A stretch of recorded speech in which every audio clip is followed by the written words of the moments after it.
बिस्मिल्लाहिर्रहमानिर्रहीम। मौज़ा मेरे नबी सल्लल्लाहु अलैहि वसल्लम का। हज़ूर सल्लल्लाहु अलैहि वसल्लम की विलादत हुई तो सैयदना अब्दुल मुत्तलिब घर में मौजूद नहीं थे। काबा की दीवार मरम्मत करने तशरीफ ले गए थे।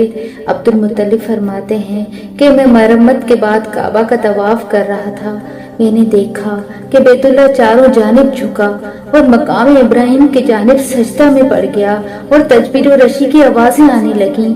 थोड़ी देर बाद काबा दीवारों पर खड़ा हो गया और अब काबा से निदा आई, सब खूबियां अल्लाह के लिए हैं जिसने मुझे मोहम्मद सल्लल्लाहु अलैहि वसल्लम से मखसूस कर दिया। अरकान काबा एक दूसरे को मुबारकबाद देने लगे। अब्दुल मुत्तलिब फरमाते हैं कि मैं बाबुल सफा से निकलकर आमना के घर की जानिब रवाना हुआ तो मैंने कुछ फरिश्ते देखे जो कह रहे थे कच्चा कम रसूल अल्लाह। मैंने आंखें मलते हुए कहा, ये ख्वाब है या बेदारी? आमना के मकान पर कुछ परिंदे चक्कर काट रहे थे और कमरे से कस्तूरी की खुशबू आ रही थी। मैंने पूछा क्या हुआ है तो मुझे बताया गया सैयदा मुहतरम खैरुल बशर की विलादत हुई है। मैंने दरवाजे पर दस्तक दी तो आमना ने खुद दरवाजा खोला।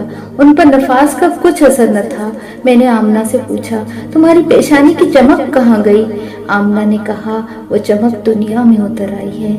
मुझे हाइफ से ही निदा आई, अब्दुल मुत्तलिब अपने पोते का नाम मोहम्मद रखना।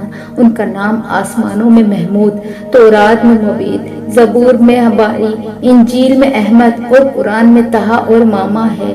मैंने आमना से कहा, मुझे पोता दिखाओ। आमना ने कहा, आइए, वो कोठड़ी में है। कोठड़ी में दाखिल हुआ तो मलाइका ज़ियारत के लिए फौज दर फौज उतर रहे थे। सुभान अल्लाह।